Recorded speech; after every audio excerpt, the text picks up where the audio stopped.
जब तक कि हीरा, जो हीरा होता है, डायमंड होता है, जब तक हीरा कोयले के बीच में छुपा होता है तो उसको भी कोयला ही समझा जाता है। यानी कि आप जानते हैं कि जो हीरा होता है वो कोयला ही होता है शुरू में, एंड उसको भी कोयला ही समझा जाता है, कोयले का पत्थर ही समझा जाता है, जब तक कि वो अपने अस्तित्व में नहीं आता, यानी उस कोयलों से बाहर नहीं आता, यानी कोयले का हिस्सा होता है। एंड जब वो कोयले में से निकलता है, बाहर आता है, उभरता है ऊपर, तो उन लोगों को दिखना शुरू होता है, उसकी हल्की हल्की जो चमक होती है लोगों को दिखनी शुरू हो जाती है। एंड उस कोयले में उसका अस्तित्व नज़र आने लग जाता है लोगों की, एज अ चमकीला पत्थर के रूप में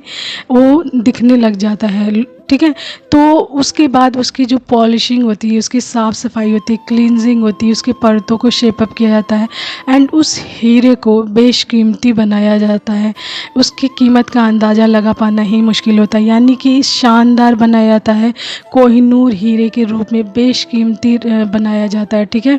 तो जिस प्रकार से एक कोयले का अस्तित्व में आना, यानी कि उस कोयले के बीच में से अपने आप को बाहर निकालना एंड अस्तित्व में आना, एंड जब वो अस्तित्व में आया तो उसकी साफ़ सफाई हुई, क्लींजिंग हुई, उसकी परतों को शेपअप किया गया, उसकी चमक को निखारा गया, एक चमकीला खूबसूरत शानदार हीरे के रूप में उसे प्रस्तुत किया गया लोगों के बीच में। उसी प्रकार से यदि आपकी लाइफ में बहुत सारी कठिनाइयाँ हैं, आपकी लाइफ में बहुत सारी मुश्किलें हैं, तो आप भी उन मुश्किलों का सामना करते हैं जब हारते नहीं हैं एंड पूरी हिम्मत के साथ बाहर निकलते हैं। तो जब आप उसमें से निकलते हैं तो आप भी उस हीरे के समान ही अस्तित्व में आते हैं, एंड ईश्वर आपके कार्यों से खुश होते हैं, आपको भी तराशते हैं। ठीक है, आपको भी तराशते हैं, आपको वो रास्ते देते हैं जिससे कि आप अपनी मंजिल पर पहुँचे एंड एक शानदार हीरे के रूप में आप भी रिप्रेजेंट कर सके खुद को, यानी कि आप भी अपने आप को ढाल सके,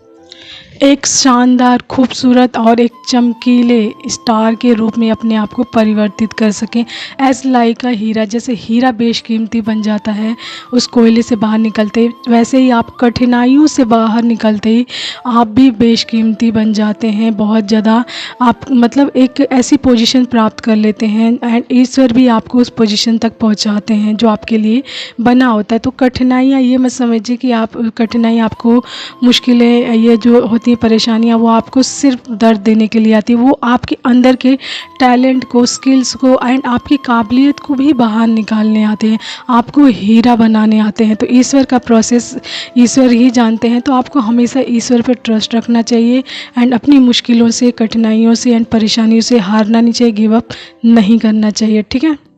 B as like a diamond. Okay.